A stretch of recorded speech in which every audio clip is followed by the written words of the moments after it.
All right, welcome. Today, we are diving deep into the science of longevity, but probably not in the way you're thinking. We're going to explore a really radical shift in how we think about getting older, moving way beyond just counting birthdays to something that's, well, a whole lot more important. So let's just start with this question right here. Because honestly, it's the single most important idea driving all of longevity science today. This isn't about living forever. It's about fundamentally changing the entire experience of what it means to grow old. Okay, to really get what's going on, you've got to get your head around these two key terms. Lifespan, that's the easy one. It's just the total number of years you're alive, the quantity. But health span, that is the real price. That's the number of years you live feeling great, energetic, and free from chronic disease. We're talking about the quality of your years. And this is where that idea of health span becomes crystal clear. Let's just take two hypothetical people, Joe and Maria. Look, they have the exact same lifespan. They both live to be 85, but the difference in their health span is massive.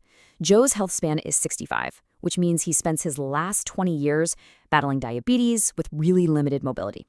Maria, on the other hand, she has a health span of 82. She's still hiking, she's traveling, her mind is sharp, almost right up to the very end. That 20-year gap that Joe experienced, that is exactly what longevity science is trying to shrink or even eliminate. So, the big question is, how do we build one of those long health spans for ourselves? Well, it all starts with a rock-solid foundation. These are the non-negotiables, the things that we know right now are proven to work. And that foundation really rests on these three core pillars. You've got exercise, which we now know slows aging at the cellular level. Then you have nutrition, which is basically information you're sending to your body cells. And finally, recovery, which is really a combination of good sleep and smart stress management. These aren't just, healthy habits. They are incredibly powerful biological tools. I absolutely love this quote because it forces you to think about exercise in a totally different way. This isn't just about looking good or building muscle. It's medicine. In fact, it's one of the most potent things we can do to extend our health span, period. And the science on why it's so effective is just undeniable. So here's the key thing to understand. Exercise isn't just about burning calories. It is literally rewriting your biology from the inside out. It crushes chronic inflammation, which is a huge driver of aging. It boosts something called BDNF, that stands for brain-derived neurotrophic factor, and it's basically like miracle grow for your brain cells. It tells your body to fix itself. It's an active process of slowing down aging at a molecular level. Okay, now let's talk nutrition. Again, food isn't just fuel. It's a set of instructions you send to your cells with every single bite.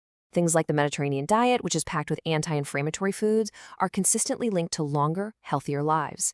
And now you've got these emerging strategies like caloric restriction and intermittent fasting that are showing really powerful effects on the key pathways that control how fast we age. Okay, so once you've got that foundation locked in, we get to look at the really cool stuff, the frontier.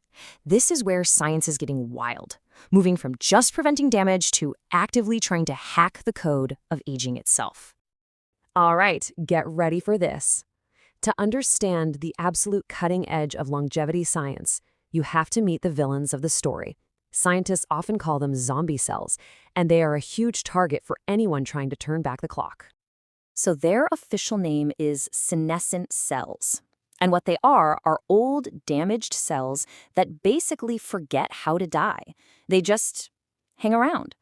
And worse, they start spewing out all these inflammatory chemicals that damage all the healthy, young cells around them. That moldy fruit analogy is perfect. You know how one piece of moldy fruit can spoil the whole bowl? That's exactly what these cells do to our tissues. And this is where the hacking begins. Scientists are developing drugs called senolytics that are designed to hunt down and clear out these zombie cells. We're building epigenetic clocks to measure our true biological age. We're targeting key aging signals with things like mTOR inhibitors. And we're even learning how to optimize our gut bacteria to make us more resilient. It is a full-on, multi-front assault on the aging process. Seriously, this idea of epigenetic clocks is a total game changer. Forget your chronological age, how many candles were on your last birthday cake. These tools measure your biological age, how well your body is actually functioning on the inside. It gives us, for the first time, a real scorecard for how we're aging and tells us if all these things we're doing are actually working. And this isn't just happening in a few quiet labs anymore. Oh no, This has exploded into a full-blown global race, and it's being fueled by absolutely staggering amounts of money and competition. I mean, just look at something like the X Prize for Healthspan. We are talking about a $101 million prize waiting for the first team that can develop a treatment to reverse age-related decline. That is a huge incentive to create something that actually works for real people. And if you thought that was a big number, get a load of this. The Hevolution Foundation is pumping $1 billion, not once, but every single year, into aging research. That kind of financial firepower is speeding up the pace of discovery like you wouldn't believe. And look who's playing the game. You've got tech billionaires like Jeff Bezos with his company Altos Labs. You've got corporate giants like Google with Calico. You even have national governments pouring money into this because they see a longer health span as critical for their economies. Aging is no longer a niche topic. It's become a global priority. But with all of this excitement and all of this money, you know what comes next, right? A whole lot of hype. So for this last part, we need to apply a really critical filter and learn how to separate the genuine promise from all the unproven claims out there. Okay, so let's just take a breath for a second. It is time for a very crucial reality check. Because in a field that's moving this fast, being a little skeptical isn't being negative, it's just being smart. And that brings us to probably the single biggest warning label in all of longevity research. What works in a lab mouse often doesn't work in a human. Mice are a critical first step, for sure.